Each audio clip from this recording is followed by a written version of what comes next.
Ahoy, divers, and welcome back. And ahoy, legged out legion, if you can hear me.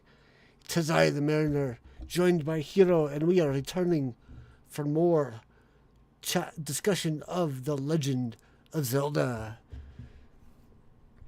I'm not sure what happened there, but I'm still feeding back. I need to figure out why. Everything is good on my side, just so you're aware. Oh wait, no, it's not. Hang on. There, that's probably gonna be better. So my camera audio was also on. I don't know Oh, why. let me go over. Too bad I can't kill that particular one. I had Kick unmuted for some reason. Oh, that would do it too. But at least now they're not hearing me in duplicate. Oh no, actually, I don't know if they were before. Okay. There we go. So, Much better. ahoy Twitch, ahoy YouTube, ahoy Rumble. And if you're watching us on Kick, ahoy Kick. Hello, Laganell Legion. This is Hiro. I've got Mariner with with us here today. He already introduced himself. Mojo says now your audio's gone. But that might be Yeah, before. that's a little bit. We had to rewind into time. Okay.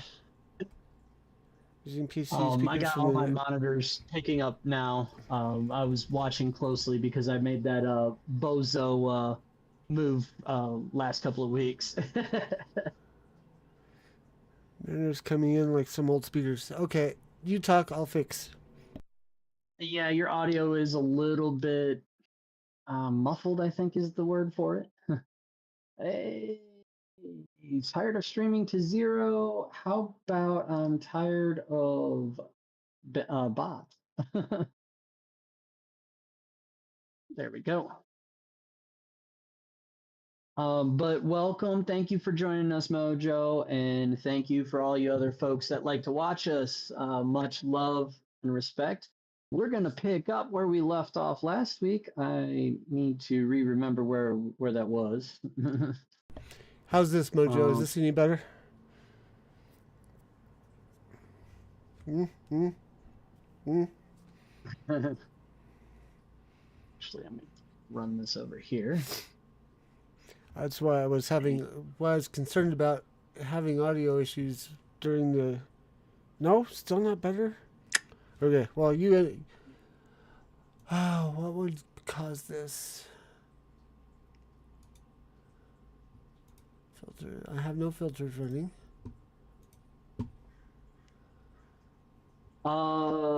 What source is your OBS pulling from? Oh, that would be doing it. There, how's that? I asked that because I noticed that my sources automatically change because of the shocks.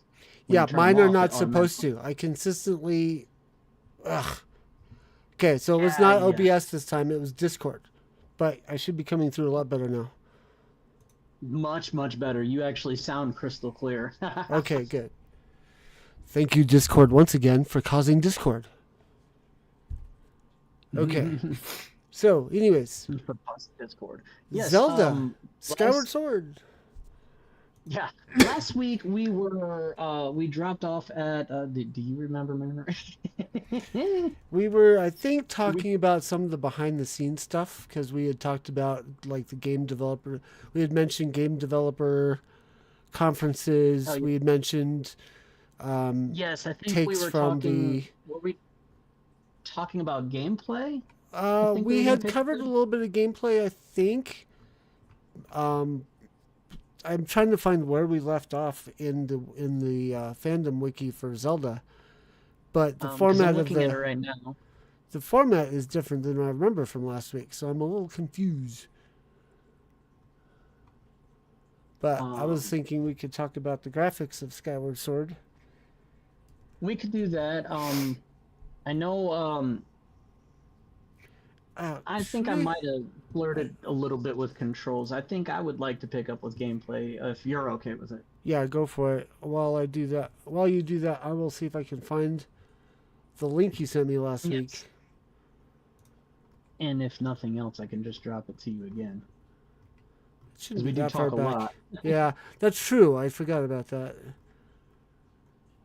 Anyways, go ahead and pick Um, up. I'll do some all searching right, around here. so I'm gonna go off the script of the wiki because that's how I am. So the gameplay, the controls, when first released, Skyward Sword was entirely motion controlled with the option of using a GameCube controller to plug into it. Um, the motion controls tend to not be well loved, well liked by the general public as a whole, or most Zelda fans. I found them fantastic. The idea of using a separate control stick with a remote control that you could point at your TV and possibly with a little bit of soldering use for your TV. This bad boy, you swing the remote around, and if you swung in a horizontal fashion, you would have a horizontal slice. If By you the way, swung in Hiro, a I vertical think fashion, you are displaying the wrong screen. Either that or my Twitch is locked up. oh, wait, what? Because what we see on your screen, on your logging out. Oh, there we go. Okay, maybe my computer locked it. It's That correct was, now. did I have something hovering over the screen and not realize it? At some Hold point, on. I think you had Wiki up accidentally before you Oh, minimized. it hasn't. Okay, that's my fault. It's a capture, a screen capture for this window. Let me jump over to Streamlabs real quick, and I gotta find that You had it media. a minute ago, and then you clicked something, and it came back again. Yeah, it was the window. The window. There we There's go. an automatic window capture that popped up. My bad. Thank you for catching that. Yep. I am not a streamer by default, if you can't tell. Can't tell at um, all. Sarcasm. but anyways, I was saying if you swing the remote in a horizontal fashion, the sword would conduct a horizontal slice. If you swung up and down or down and up, the sword actually would follow the angle of your swings. You could do a diagonal swing, you could do a vertical swing, a horizontal swing, you could even swing from under the shield up in a diagonal. The motion controls were that that intelligent. So I enjoyed the motion controls, and actually, if you held the remote out in front of you and turned the remote, the sword, like Link would do the exact same thing, turn his sword just like so, and it was really, in my opinion, very neat at the time. Um, I loved it. The shield was controlled by the nunchuck. You could actually press the button and he would raise the shield, or there's a shield button that you could press and he would raise it. And if you just quick move the nunchuck, that's what the control stick part was called. If you push the nunchuck fast rapidly, he would do a shield bash. So the controls were relatively intuitive based on what you were doing.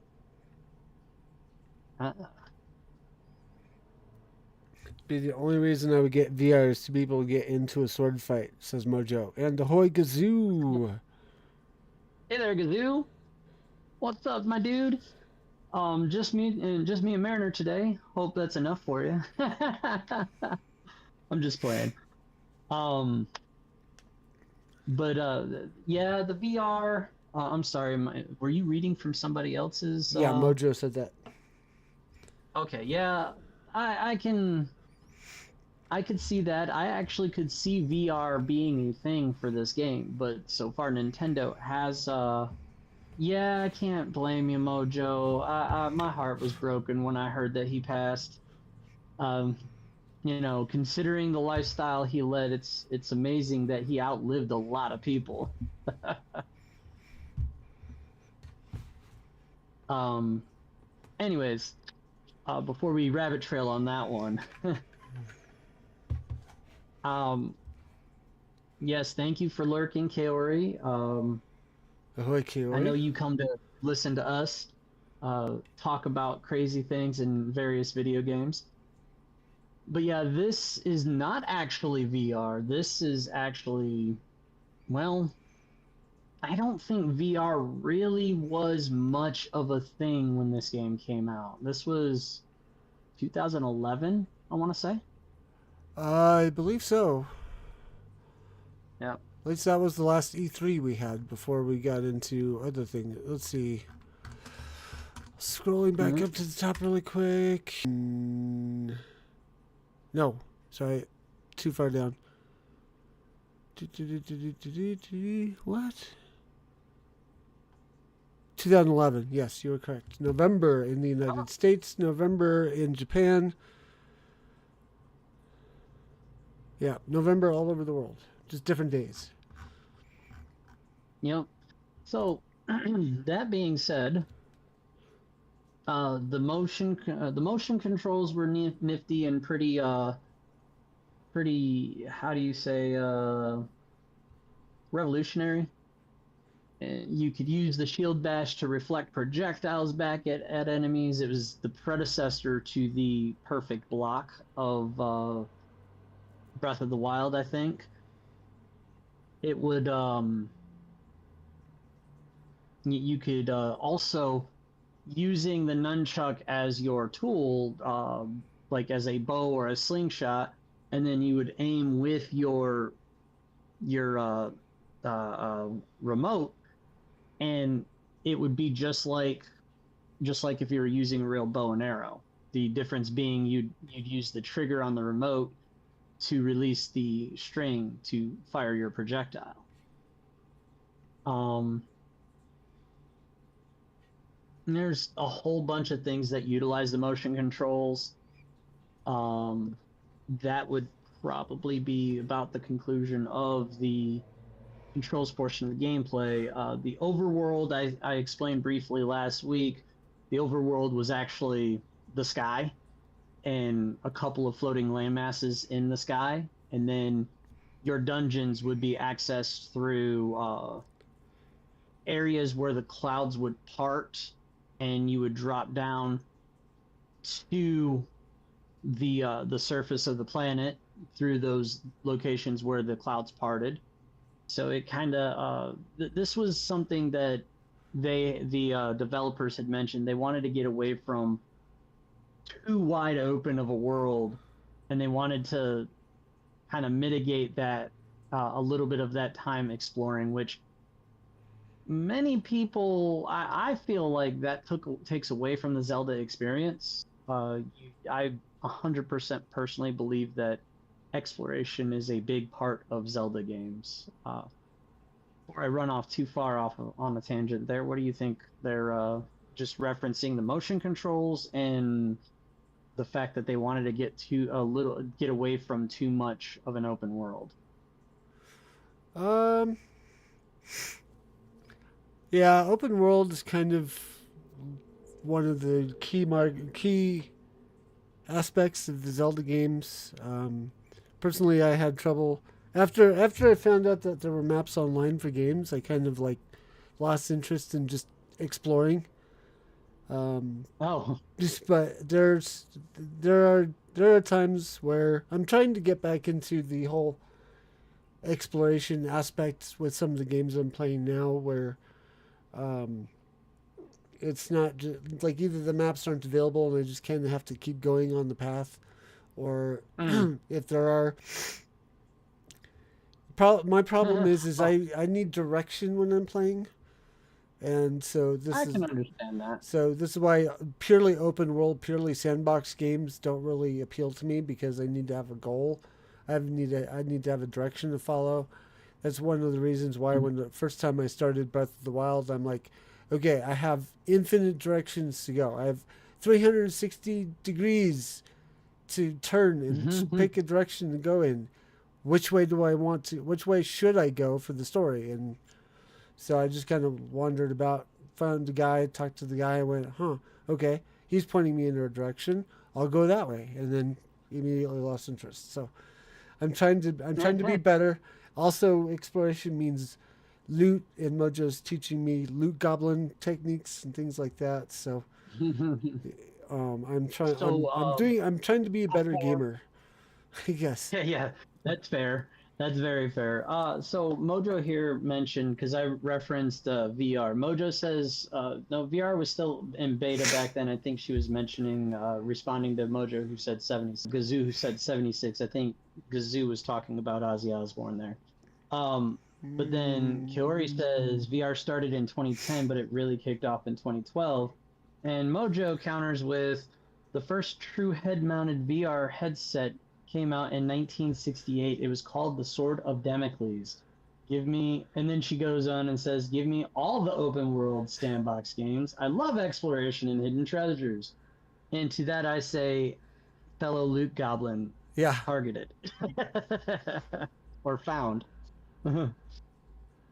Because I am 100% like that with loot goblining, and treasure goblin ain't got nothing on me. But that being said, I can understand that, and I might have a solution that I'd be willing to share with you when given the chance. I have I have a compendium for Breath of the Wild. Ooh, I like compendiums. Compendium to itself. Like they have the compendiums for items for Zelda games and compendiums for arts and weapons and a compendium for the history. Well, Breath of the Wild gets its own compendium. Oh, jeez. That big of a game, it's got its own compendium. Yeah, it is a full-size, like, traditional encyclopedia book unto itself. Nice. Mojo says, maps are only good for making sure I didn't miss anything after. And the Hoy Soda Pop. Like what up, Soda? But we should probably move on to some of the content we wanted to do this week. Absolutely. So, graphics is the first thing that we're going to cover. And to quote the Fandom Zelda game, or Zelda Fandom Wiki, graphically the title incorporates mixture of The Wind Waker and The Twilight Princess, cell shading and realistic elements, the former in relation to the overworld and the latter in respect to Link's appearance and weaponry. However, in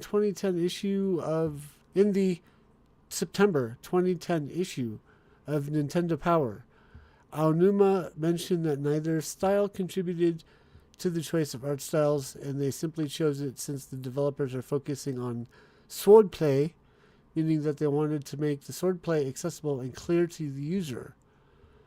Cell-shaded versions of enemies such as Octoroks, Dekubabas, and Bokoblins were apparent during the gameplay at the conference in order to further explain the motion capabilities of the sword with Wii Motion Plus and the weapons during combat. In terms of the overworld, an open forest-like area was shown that housed a large central tree and a multitude of colorful attributes such as mushrooms, foliage, and even temple-like entrances along the area's walls. Skyward Sword's unique visual style was inspired by Miyamoto's love of Impressionism, and the skies in the game are a tribute to, what is that, Cézanne? Yeah, looks like it's Cézanne. Plenty of visual cues to identify enemy attacks and weaknesses will be given, and since full realism wouldn't work for these kinds of cues, the game developers decided that the best way to do so was to over-exaggerate the character designs. Let me jump down to the graphics just to make sure. I apologize. Did I spell that name right?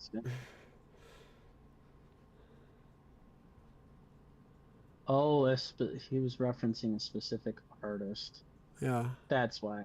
And I would not have been able to pronounce that name either. Okay. Audio, just to key in on some points on the audio, if you're familiar, well, most everybody's familiar that a lot of a lot of different consoles in the last however many years, their controllers had onboard speakers built into them. The Wii remote was no different, had a speaker right in the middle of it, and that speaker would cue with just like if you were expecting the controller to be a lightsaber, a mock-up lightsaber, and it makes the sound effects of the lightsaber, the Wii remote would react and make sword sounds, the metal on metal sounds, as you would slice through the air, go swing, swing, swing. Do you get chank when you hit? Yep, you would get that. Yep. And that was from the Wii directly, though.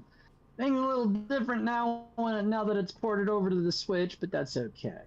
That's okay. Some of the gimmicks that Nintendo was on had to change, I guess. Not all gimmicks work out in the end. Unfortunately.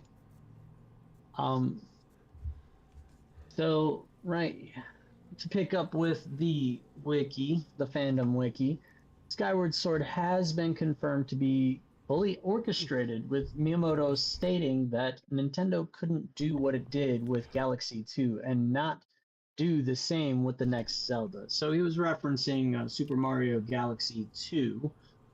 They did a full-blown orchestra for all of the musical numbers in the game for Super Mario Galaxy 2, and decided to do the same for Skyward Sword. Now, again, Skyward Sword was the 25th anniversary game for The Legend of Zelda, and I think we might have mentioned before that every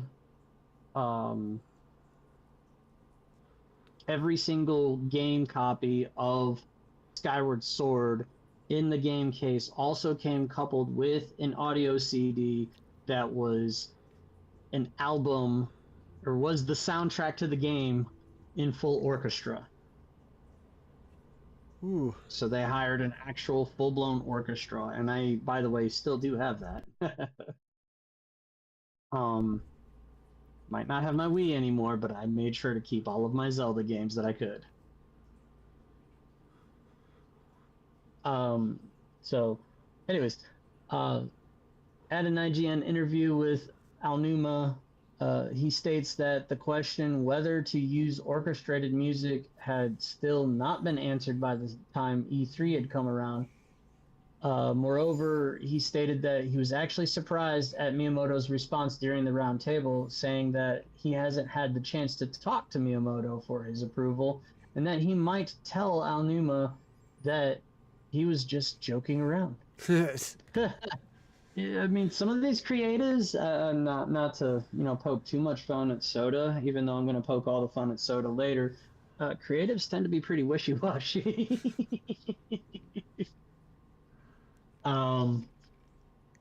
Anyways, in an Iwata Asks interview with Super Mario Galaxy composer Mahito Yokota, it was confirmed again that the game's music would be orchestrated. According to Yokota, Shigeru Miyamoto had said that adding orchestrated music for Skyward Sword's E3 2010 showing was not necessary at the time.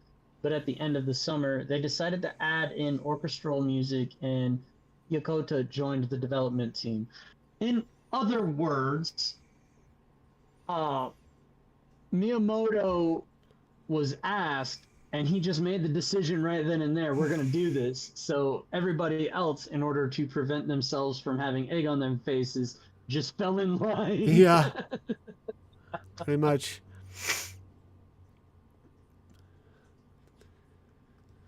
If you would like, you may take it from there. Oh, so this is next segment here is particularly of interest to Hiro, and he mentioned it during our Zelda universe timeline recap episodes at the beginning of the series.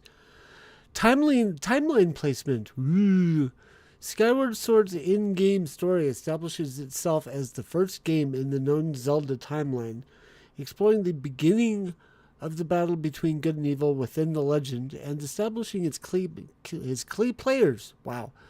Princess Zelda as the incarnation of Goddess Hylia, Link, the incarnation of the legendary hero chosen by the goddesses, and Ganon as the manifestation of the Demon King Demise's hatred. Eiji Aonuma had already confirmed during the game's development that in terms of the Zelda timeline, Skyward Sword comes before Ocarina of Time, which was later confirmed in the timeline published in Hyrule Historia when it was placed before the Minish Cap and Four Swords. Aonuma did, however, state that Skyward Sword will not necessarily always be the first entry in the chronology, giving the possibility for future games to occur earlier. So to tease a little bit on a later game, I will also state that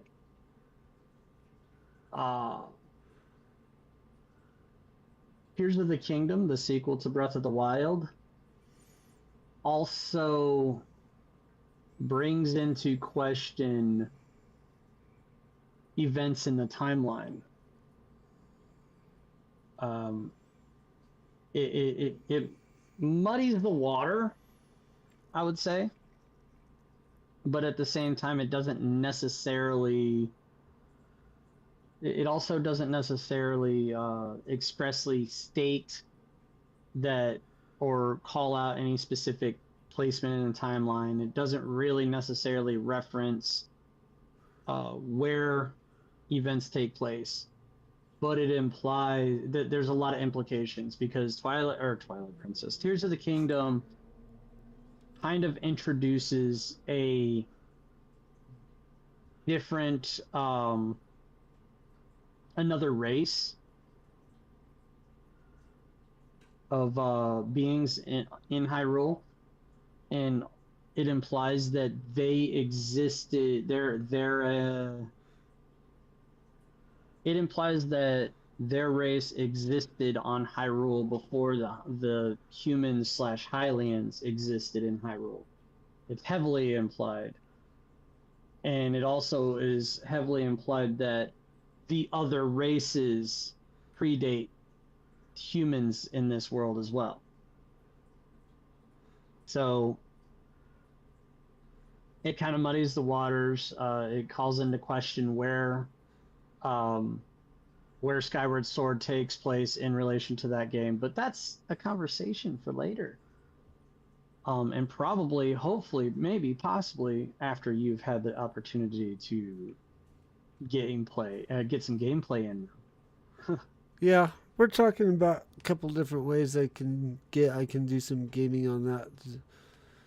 So we'll see. It might. I'm still busy with Satisfactory, but I might be equipped to stream some Zelda here in a few weeks. I'll make sure to keep that in mind. Yes. In the meantime, do we want to get into the speedrun records at all? Or is I don't care about speedrun. Okay.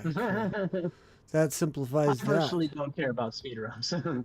I don't really either. It's a thing. There's a small group, I don't know if it's a small percentage, but there's a few people who like to do speedruns of games. Some games allow speedrunning, other games do not. I'm not usually one to play the games that can be speedrun, but I've played a few games where speedrunning was a thing. Mojo, do you know of anyone who speedran Mass Effect, or if that's one that can be speedrun? I don't know. That's the only game I'm thinking of at the moment that could be speedrun that I've played recently. That's a very yes but no situation. Well, we'll move on here. So, reception for Skyward Sword, according to the Zelda Wiki, Zelda Fandom Wiki, the game received universal acclaim, gaining a Metacritic rating of 93 out of 100. It obtained a perfect score from IGN, 10 out of 10, 98% from the UK official Nintendo magazine.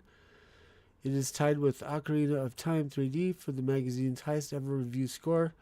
However, GameSpot rated it lower than previous games in the series, giving it a score of 7.5 out of 10. Fans have praised the new combat system, but complained about free roaming in the sky. Ooh, there's a song title for you, Gazoo. Saying it lacked more interesting places to explore. In addition, the game has been criticized for being too linear. Ooh, actually, that sounds kind of like my kind of style. Yeah, it was a very, very, and Mojo says, yes, it has been speedrun. Yeah, I figured. It's not really made for speedrun, though. And that's just my opinion, though. But that's note to some of the commentary that I provided previously, how they how the developers had stated that they wanted to try and get away from a little bit away from the exploration aspect of things, and that right there is why they Sort of should backs not up your have. argument, yeah. Yeah. Sales, the game sold. Go ahead.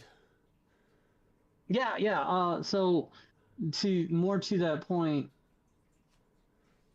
I enjoyed it. I wonder, because obviously I'm like a big Zelda fan. I wonder if if the modern mariner would be into Breath of the Wild and Tears of the Kingdom. I'm feeling called In out. truth, well, I wonder, because you made commentary about how ever since finding the maps online became a thing, you kind of lost a little bit of patience for exploration. Yeah. I've been a good boy so far with when I did dial up Breath of the Wild, I did not immediately call up a game map. No, and that's perfectly fine.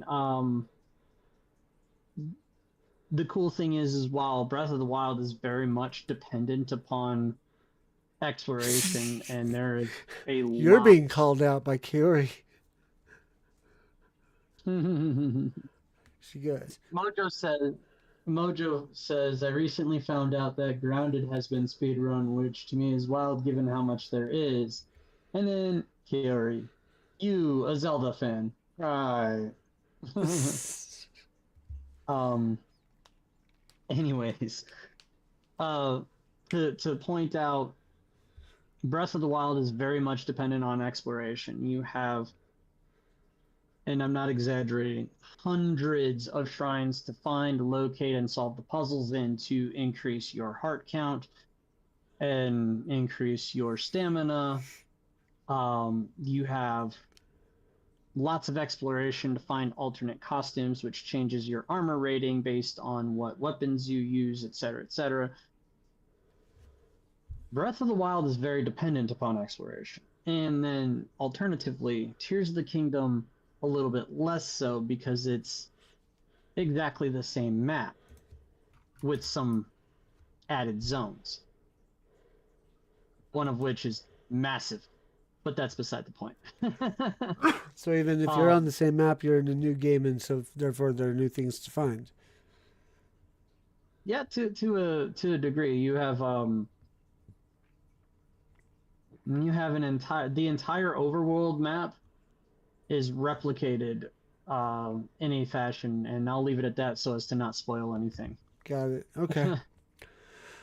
So, but I just wanted to point out that exploration is kind of a big deal, and finding things is kind of very big deal in Zelda games. But yeah. Sales, I'll go ahead with that. The game sold over 2 million copies worldwide on the month of release. As of March 2012, the game had sold 3.52 million copies worldwide. So that's roughly what would start September. Let's see, November of something 2011 to March of 2012. That's 4 months. That's pretty good. 3.5. That's some 3.5 million copies. That's cool. Some very hot numbers, if at least in my opinion, and that's very much that's within the vein of Zelda games in general. Yeah. Then we had fan reception. Not a whole Wow, this is actually a recent. Wow, I didn't know this channel was actually around that long ago. Okay, so sorry. It says Watch Mojo. I watched some of that. Place Skyward Sword at the number 8 spot in their top 10 Legends of Zelda games of all time list countdown. And at the number 10 spot is part of their Every Major Legend of Zelda game ranked video over on Mojo Plays. The completionist ranked Skyward Sword as his ninth best Legend of Zelda game of all time in his top 10 Zelda games list countdown. Wow, really? That's all we get for fan reception, huh? Is a couple of YouTube channel citations. That's crazy. Honestly, that tracks to me. It's not one of the. It's not, in my opinion. It's not one of my top favorites, but in fairness, Yeah, check the wiki to see. Fair enough.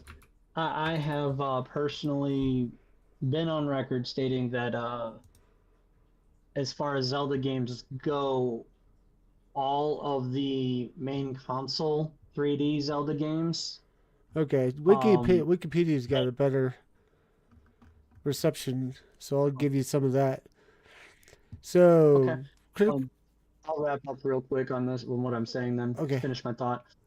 I personally rank the full 3D Zelda games on the main consoles in my top lists of Zelda games over the old school 2D ones.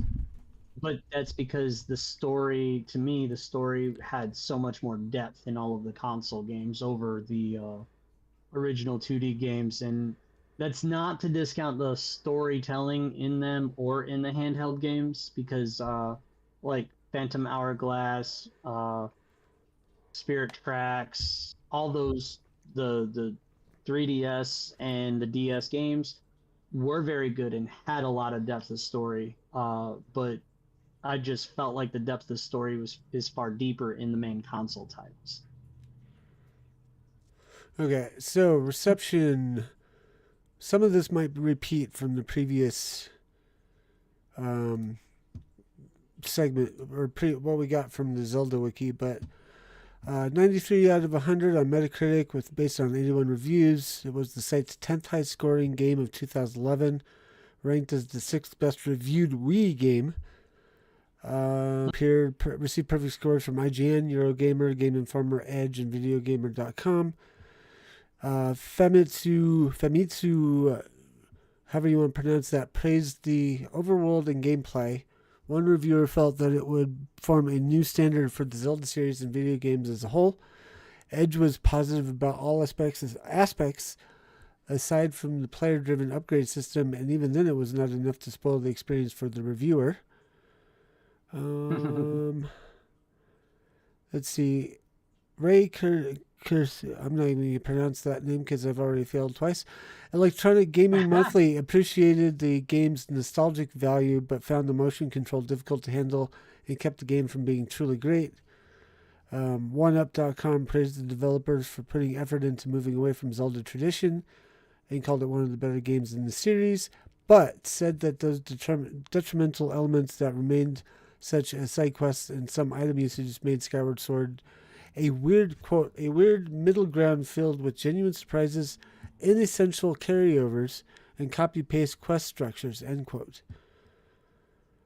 Let's see, anything else? Mojo says, Algrove here looks like they were wearing a new sorting hat from Harry Potter.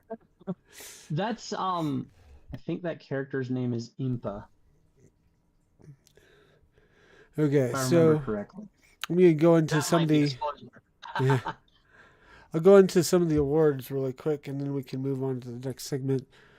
Let's see. Let's see. Don't know who Short Round was there in the red cap, but I called them Augur from Dark Crystal. That's good. Okay, IGN's Best of 2011 awards. It was awarded Best Game, Best Graphics, Best Sound, Best Story. It also given Reader's Choice Award in the Best Overall Game category. Similar awards from Digital Trends. RP Gamer, let's see. RP Gamer's own Best of 2011 awards named Skyward Sword Best Console and PC Game and awarded it for Best Music. Also received Game of the Year awards from Electronic Gaming Monthly, GameSpot, Edge, and Nintendo Power. It received Excellence and Most Valuable Character awards from Famitsu, later being awarded to the protagonist Link at the Spike Video Game Awards in 2011. Wow, that's a callback. The game won Best Wii Game and Best Motion Game. And then 2012... That was kind of an unfair category considering, Yeah. you know, there wasn't much by the way of motion games back then. Yeah. In 2012, it received multiple nominations at the 15th Annual Interactive Achievement Awards. I guess I'll read some of the Game of the Year, Adventure Game of the Year, Outstanding Achievement in Gameplay Engineering. It got Best Game Design from Game Developers Choice Awards, and the 8th British Academy Games Awards gave it Best Game Game Innovation and Fan Voted Game Award of 2011. I think that's how that reads. All right, but anyways, back to so we have a couple of options here for what we can get into next, since we've got a little bit of time. Yeah, less than 15 minutes. There's actually a fair amount of trivia here, or we can go into like what some of the characters were, bosses, enemies, dungeons, locations, translations, credits, glitches. Ooh, glitches kind of intrigues me, but anyone got a vote? I'll read the list again. Characters, bosses, enemies, dungeons, locations, items, translations, credits, glitches, or trivia. Any votes? I have no problem with talking about glitches. That sounds fun. Yeah, let's go ahead and go look at the glitches really quick.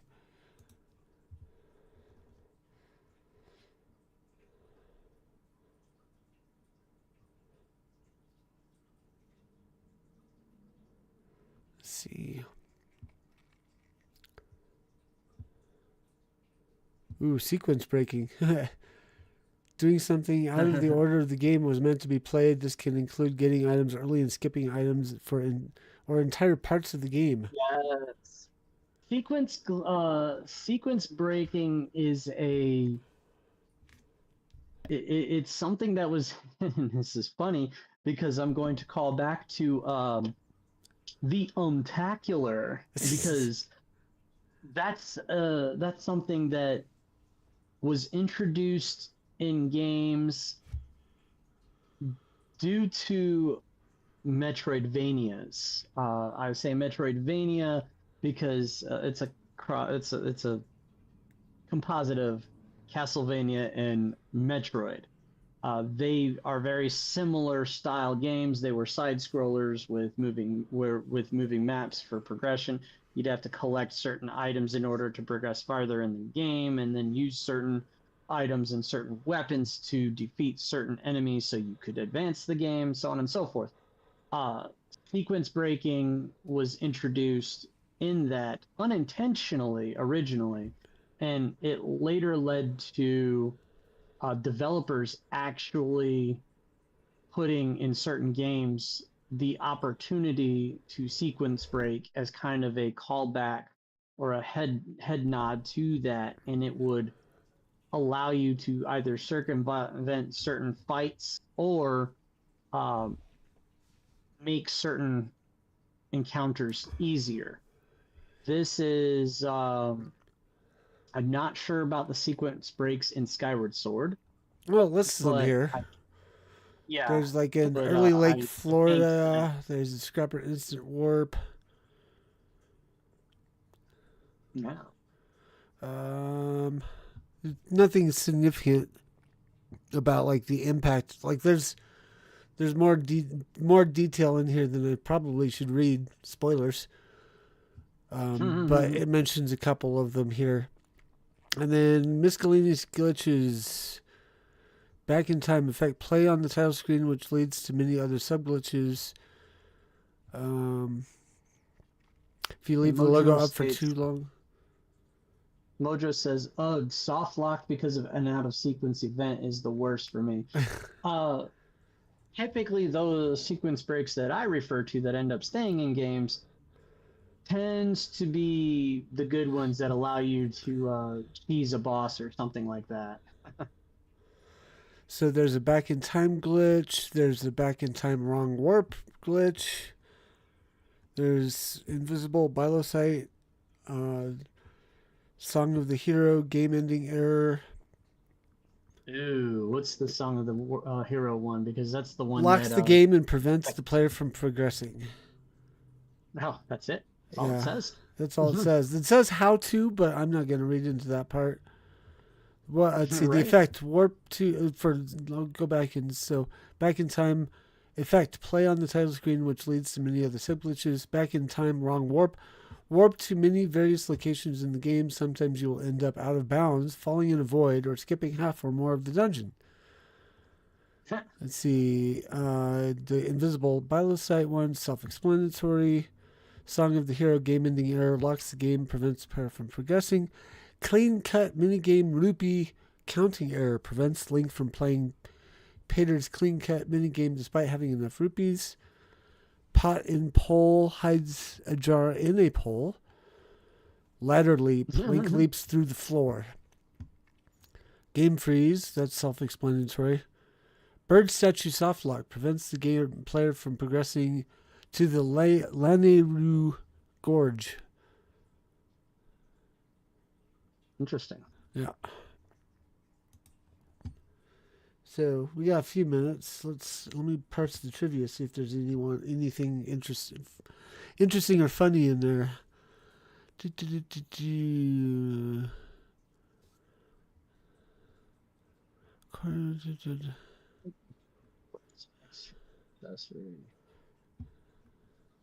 Despite being a Wii game, Skyward Sword only runs at 16:9 widescreen, even with the full screen setting for the Wii on. In the event that the Wii's default full screen mode is on while playing the game, the image is displayed in letterbox format so as not to inconvenience those without widescreen televisions. Let's see. American art box art contains Hylian language from Twilight Princess. Even though Skyward Sword introduces a new Hylian language, Twilight Princess Hylian is also scarcely featured within the game. Let's see. Mojo says, what I need is an open world exploration with quests that don't punish me for exploring said open world and finding stuff out of sequence. That's almost most games these days. Like, they'll have like places you can't enter because you don't have the skill unlocked. I saw that a lot in Star Wars. Which one was it? Survivor. Survivor? Yeah, that was it. I'm actually thinking about downloading and playing those games again since it's been a while.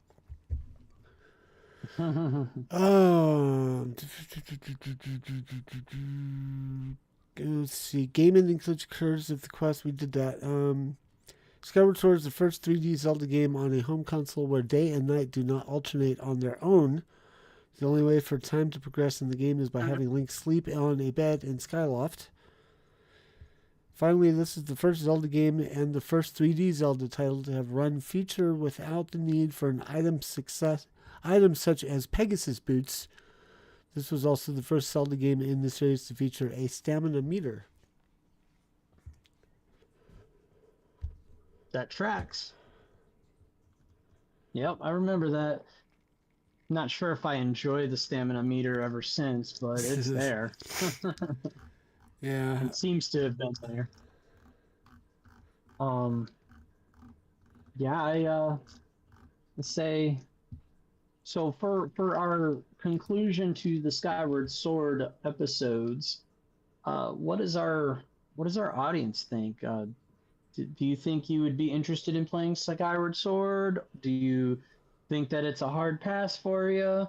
Uh, comment, like, subscribe. Follow, all that. Buttons, push them. I should probably go do that on YouTube. There. Liked.